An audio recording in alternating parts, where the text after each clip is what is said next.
दोस्तों alloy wheels आपकी car के ओवरऑल एस्थेटिक्स को इम्प्रूव करते हैं। शायद यही रीज़न है कि कई सारे मैन्युफैक्चरर्स आज अपनी कार में बेस मॉडल से ही अलॉय व्हील देना पसंद करते हैं। यहाँ आप देख सकते हैं इस समय मैंने आपको दो तरह के अलॉय व्हील को डेमोन्स्ट्रेट किया हुआ है। ये है मोनोटोन कलर में जो कि बलेनो का अलॉय व्हील है, और ये भी बलेनो का अलॉय व्हील है जो कि प्रिसिशन कट या डायमंड कट में है। बट अब अलॉय व्हील्स को भी मेंटेन करना दोस्तों काफ़ी चैलेंजिंग हो गया है, या इनका सबसे बड़ा प्रॉब्लम है कि अगर कोई मेजर इम्पैक्ट आता है तो ये डैमेज हो जाते हैं। तो ऐसे कंडीशन में क्या इसे रिप्लेस करना ज़रूरी होता है या ये रिपेयर भी होते हैं? देखिए, रिप्लेसमेंट कई बार ऐसा होता है कि या तो अलॉय व्हील स्टॉक में नहीं होता, या अगर होता भी है तो वो बहुत एक्सपेंसिव होता है। अगर हम मारुति कार के अलावा दूसरे मैन्युफैक्चरर्स की बात करें तो वहाँ पे सिंगल अलॉय व्हील की कीमत लगभग 10 से 12 हज़ार भी होती है, उससे ऊपर भी होती है। ऐसे में ऑप्शन क्या है? तो दोस्तों यहाँ पे आपको बताना चाहूँगा कि अलॉय व्हील कई हद तक रिपेयर किए भी जा सकते हैं। अगर अलॉय व्हील के 2 टुकड़े भी हुए हैं तो भी वो रिपेयर होते हैं यहाँ पर। बट हाँ, अगर अलॉय व्हील के 2 टुकड़े हैं, ऐसे में उसको रिपेयर करके यूज़ करना मैं कभी भी एडवाइज़ नहीं करूँगा। बट येस, इस तरह के यहाँ पर आपको मैं डिफेक्ट बताऊँगा जो कि किसी न किसी एक्सीडेंट में हुए हैं। यहाँ देख सकते हैं यहाँ पर काफ़ी डीप कट है। यहाँ पर इस पर्टिकुलर बलेनो का अलॉय व्हील है दोस्तों, टॉप एंड मॉडल का जो अल्फा में आता है, इसे काफ़ी डीप कट्स हुए हैं। अगेन ये वाला जो अलॉय व्हील है ये अर्टिगा का है। यहाँ देख सकते हैं इसके इनर सर्कमफ्रेंस पे यहाँ पर डैमेज भी है और क्रैक भी है। सेकेंडली यहाँ आप देख सकते हैं ये वाला अलॉय व्हील जो है ये इसके एज पे ब्रशिंग मार्क्स है। यहाँ पर देखिए इसका जो ये एज है ये डैमेज हो गया है एक माइनर से एक्सीडेंट में। सो इस तरह दोस्तों, इस तरह के अलॉय व्हील्स को इंश्योरेंस कंपनी नहीं देती है, नई रिप्लेसमेंट करती है। बट कई बार नया रिप्लेसमेंट करना ही सोल्यूशन नहीं होता। ये अलॉय व्हील्स रिपेयर भी होते हैं, रिफर्बिश भी होते हैं, और वो इस तरह से होते हैं कि आपको पता चलना बहुत मुश्किल हो जाएगा कि ये इस तरह का कोई डैमेज था भी या नहीं। तो दोस्तों अब आप पूछेंगे किस तरह से इसे रिपेयर किया जाता है। ये जो पोर्शन देखते हैं यहाँ पे एल्यूमिनियम फिलर्स का यूज़ किया जाता है। एल्यूमिनियम फिलर्स का यूज़ करने के बाद में इसके ऊपर वापस से दोबारा कलर भी अप्लाई होता है, और सेकेंडली यहाँ पर जो ये डायमंड कट जो फिनिश है इसे दोबारा फैक्ट्री में अच्छे से इसे डायमंड कट की फिनिश भी दी जाती है, जिससे ये आइडेंटिफाई करना मुश्किल हो जाता है कि इस पर किसी भी तरह का डैमेज था या नहीं।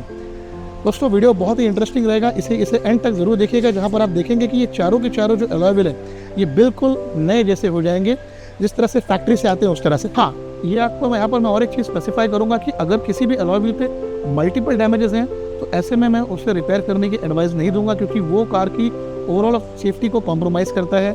कहीं पर भी धोखा हो सकता है, वो टूट सकता है, जिस वजह से बड़ा कोई हादसा हो सकता है। हाँ, बट इस तरह की माइनर चीज़ें जिसकी वजह से कई बार इंश्योरेंस कंपनी को भी बहुत पे करना पड़ सकता है, या आपकी इंडिविजुअल कॉस्ट भी बढ़ सकती है। सो इस तरह के डिफेक्ट को ईजिली रिपेयर किया जा सकता है। आज आफ्टर मार्केट में कई तरह के फिलर्स आते हैं, टेक्नोलॉजी का काफ़ी अच्छा यूज़ होता है, स्किल्स का काफ़ी अच्छा यूज़ होता है, जिससे इन्हें रिपेयर करने के बाद में ये बिल्कुल दोबारा नए जैसा हो जाता है। और दोस्तों इसकी कॉस्ट भी मैं आपको बताऊंगा। तो एक अलॉय व्हील को रिपेयर करने की कॉस्ट या रिफर्बिश करने की कॉस्ट सबसे पहले डिपेंड करती है कितना डैमेज है। अगर मैं इन सभी अलॉय व्हील्स की बात करूँ तो इंडिविजुअली लगभग 3-3.5 हज़ार रुपये का खर्चा आता है, जिससे दोबारा बिल्कुल जैसा नया हो सकता है। यहाँ पर मैं और एक चीज़ बताना चाहूँगा दोस्तों, ये जो अलॉय व्हील है इस समय मोनोटोन है, बट इसे अगर आपको प्रिसिशन कट या डायमंड कट का शेप देना है वो भी पॉसिबल है दोस्तों। सो डेफिनेटली काफ़ी सारे ऑप्शन आज अवेलेबल हैं। ये वाला हमारा जो वीडियो बहुत इंटरेस्टिंग होगा, इसीलिए आप एंड तक ज़रूर देखिएगा, जहां आपको मैं बताऊंगा कि इसका काम होने के बाद में ये सभी चारों के चारों अलॉय व्हील्स दोबारा बिल्कुल जैसे नए हो जाएंगे। A few moments later. यहाँ देख सकते हैं दोस्तों आपने कि किस तरह से हमारे जो पुराने अलॉय व्हील्स थे इसे दोबारा बिल्कुल हमने पहले जैसा नया बना दिया है। दोस्तों देखिए, आप इसके फिट देखिए, फिनिश देखिए, यहाँ पर किस तरह का जो ग्लॉस आया है, कहीं पर भी ऐसा लग नहीं रहा है कि ये वो अलॉय व्हील्स हैं जो 2 साल 3 साल पुराने हैं, जो डैमेज थे, जो कहीं ना कहीं से क्रैक थे। कई बार कई अलॉय व्हील्स में जो एजेस होती हैं वो पूरी डैमेज थी, कहीं ना कहीं छोटे माइनर बेंड्स थे, डिफेक्ट था। ये जो डायमंड कट वाला पोर्शन है यहाँ पे डीप स्क्रैचेस थे, आपने देखा होगा वीडियो के स्टार्टिंग में। आप देख सकते हैं कि इन सब अलॉय व्हील्स को देखने के बाद में आप डिफरेंस मेकआउट कर सकते हैं कि ऐसा कहीं पर भी रिफर्बिश करने के बाद में कहीं पर भी अनप्रोफेशनल या रिपेयर्ड वाली फीलिंग नहीं आ रही है। आपको ऐसा लगता होगा कि ये अलॉय व्हील्स बिल्कुल नई है, फैक्ट्री फिनिश में आए हैं। जैसा कि मैंने आपको बताया था कि इधर आपके अलॉय व्हील्स में कई ज़्यादा डैमेजेस हैं, बट वो डैमेजेस रिपेयरेबल होते हैं। इसके अलावा अगर आपका अलॉय व्हील का जो पेंट है वो फेड हो चुका है, या जैसे आजकल की मॉडर्न गाड़ियों में पूरा क्रोम अलॉय आ रहा है, ऐसे केस में अगर उस अलॉय व्हील पे ऑक्सीडेशन है वाटर मार्क ज़्यादा हैं, एसिडिक कई बार रिएक्शन हो जाती हैं, कई बार हम हाई प्रेशर से वॉश करने के चलते जो कलर्ड अलॉय व्हील्स होते हैं उसका पेंट चिप हो जाता है। इस तरह के प्रोसेस, इस तरह की प्रॉब्लम्स को सॉल्व करने के लिए ये अलॉय व्हील का जो रिफर्बिशमेंट प्रोसेस है दोस्तों, आज कई जगह पे ये प्रोफेशनली किया जाता है। और डिफरेंस मेकआउट आप कर सकते हैं वीडियो में, जहाँ आप देख सकते हैं कि हमारे पास में 2 अलॉयज़ थे, एक अर्टिगा कार का था और एक बलेनो का था। अलॉय व्हील्स को रिफर्बिश करने के लिए कई तरह के मेथड्स यूज़ किए जाते हैं, जिसपे 2 तरह के मेथड काफ़ी कॉमनली है। एक तो होता है दोस्तों डायमंड कट, लेथ मशीन पर बहुत ही बारीकी से अलॉय व्हील को फिनिश दिया जाता है, जहाँ पर वो डायमंड कट वाली फीलिंग आती है। दूसरा होता है पाउडर कोटिंग। पाउडर कोटिंग करते समय जो एग्जिस्टिंग पेंट की लेयर होती है उसे स्ट्रिप डाउन करना काफ़ी ज़रूरी होता है, ताकि नई वाली पाउडर कोटिंग ज़्यादा अच्छे से चिपके, ज़्यादा रिलायबल रहे और उसकी जो शाइन है, जिस पर हम बाद में लास्ट में जो लेकर अप्लाई करते हैं, उसके फिनिश कहीं पर भी कॉम्प्रोमाइज़ ना दिखे, कहीं पर भी ऐसा अनइवननेस नजर ना आए, जिसके चलते ये मेकआउट करना आसान हो जाएगा कि ये अलॉय व्हील रिपेयर्ड है। सो रिपेयर्ड वाली फीलिंग ना आए, इस वजह से हमें काफ़ी ध्यान देना पड़ता है। अब दोस्तों यहाँ पर मैं आपको एक चीज़ डेमोन्स्ट्रेट करूँगा। ये जो अर्टिगा के 2 अलॉय व्हील्स थे, एक जो था जिसके जो डायमंड कट वाला पोर्शन है उस पर काफ़ी डीप स्क्रैचेस थे, इनफैक्ट अलॉय व्हील के एजेस पे भी काफ़ी जगह पे डैमेजेस थे।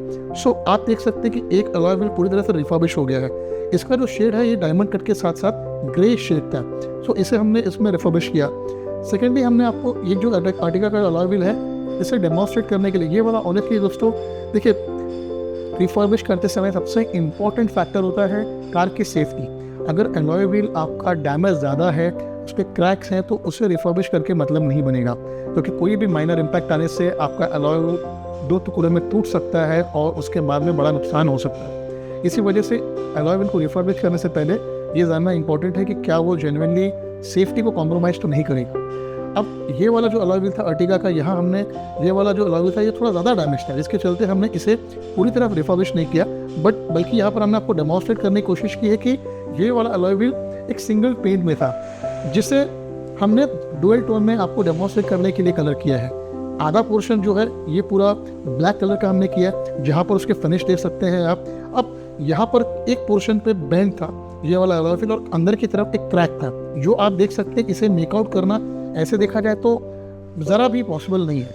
आप देख सकते हैं इसके फिनिश से आपको ये आइडेंटिफाई करना मुश्किल हो जाएगा कि यहाँ पर किसी तरह का एक क्रैक था। ये एक प्लस पॉइंट होता है, बट इसके बावजूद भी दोस्तों आप कोई भी चीज़ कस्टमर को बेच नहीं सकते, क्योंकि कस्टमर की जहाँ पर सेफ्टी की बात आती है वहाँ पर आप कॉम्प्रोमाइज़ नहीं कर सकते। अब इस वाले अलॉय व्हील में ये हमने डेमोन्स्ट्रेट किया है कि अगर आपके पास में कोई सिंगल मोनोटोन कलर शेड का भी अलॉय व्हील है तो उसे आप डायमंड कट में भी कन्वर्ट कर सकते हैं। कई सारे आपने गाड़ियों में देखा होगा, कई सारी जो कंपनीज होती हैं वो अलॉय व्हील को बेस मॉडल में अलग देती हैं, टॉप एंड मॉडल में डायमंड कट वाला देती हैं। सो अगर आपके पास में बेस मॉडल वाला अलॉय व्हील लगा हुआ थी कार में, तो आप उसमें डायमंड कट में भी आप उसको अपग्रेड कर सकते हैं बिना ज़्यादा एडिशनल कॉस्ट पे किए बिना। सो ये एडवांटेज होता है, यही चीज़ आपको मैंने डेमोन्स्ट्रेट की है, क्योंकि अर्टिगा के पहली वाली अर्टिगा में एक मोनोटोन कलर का अलॉय व्हील आता था, और जो अभी लेटेस्ट अर्टिगा आ रही है वहाँ पर ये इस तरह का डुअल टोन होता है जिसमें डायमंड कट की भी फिनिश है। सो यहाँ पर आपको ये डेमोन्स्ट्रेट करने के लिए हमने इसे इस तरह एक फिनिश दी है। इसके अलावा दोस्तों वीडियो में आपने स्टार्ट में देखा होगा कि हमारे पास में बलेनो के 2 अलॉय व्हील्स थे, एक था जेटा का और एक था अल्फा का। अल्फा का अलॉय व्हील जो था वो डायमंड कट में ही था और उसमें काफ़ी डीप स्क्रैचेस थे, काफ़ी अनफिनिश नज़र आ रहा था, क्योंकि वो एक माइनर एक्सीडेंट से गुजर चुका था। तो उसे हमने बिल्कुल नए जैसा बना दिया है और उसमें कोई भी तरह की अभी आपको ज़रा भी ऐसा फील नहीं होगा कि उसमें किसी तरह का हमने रिपेयर वर्क किया है। इनफैक्ट जो अंदर की तरफ जो ग्रे शेड आता है उसे भी हमने अच्छे से रिस्टोर कर लिया है। दूसरा जो जेटा का अलॉय व्हील था वो था सिल्वर कलर में। सो उसे देखेंगे आप तो हमने पूरा उसे अल्फा वाले मॉडल में कन्वर्ट कर दिया है, जहाँ पर अंदर की तरफ डार्क ग्रे शेड और बाहर की तरफ जो डायमंड कट फिनिश देनी चाहिए वो हमने इसे दे दी है। अब आप देख सकते हैं दोस्तों, कहीं पर से भी ये आप कोई भी एंगल से, कहीं पर भी कोई भी पोर्शन से क्या ये मेकआउट करना आसान है कि ये जेटा का पुराना वाला अलॉय व्हील। आप फिनिश देखिए। और दोस्तों इन सब चीज़ों के लिए ऐसा नहीं है कि आपको बहुत ज़्यादा स्पेंड करना पड़ेगा, आप एक रीजनेबल कॉस्ट में भी इन चीज़ों को आप कर सकते हैं। डे टू डे टेक्नोलॉजी काफ़ी एडवांस होती जा रही है, इसका हम फ़ायदा ले सकते हैं। अगर हम बात करेंगे प्रीमियम सेगमेंट की गाड़ियों की, तो प्रीमियम सेगमेंट में देखेंगे तो सिंगल अलॉय व्हील की कॉस्ट बहुत आती है, कई बार तो सिंगल अलॉय व्हील अवेलेबल भी नहीं होता फैक्ट्री से।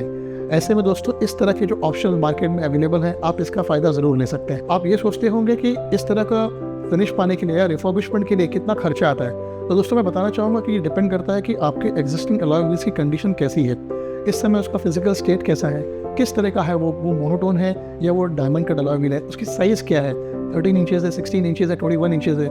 इन सब चीज़ों पर डिपेंड करता है कि उसकी कॉस्ट ऑफ रिफर्बिशमेंट क्या होगी और समय कितना लगेगा।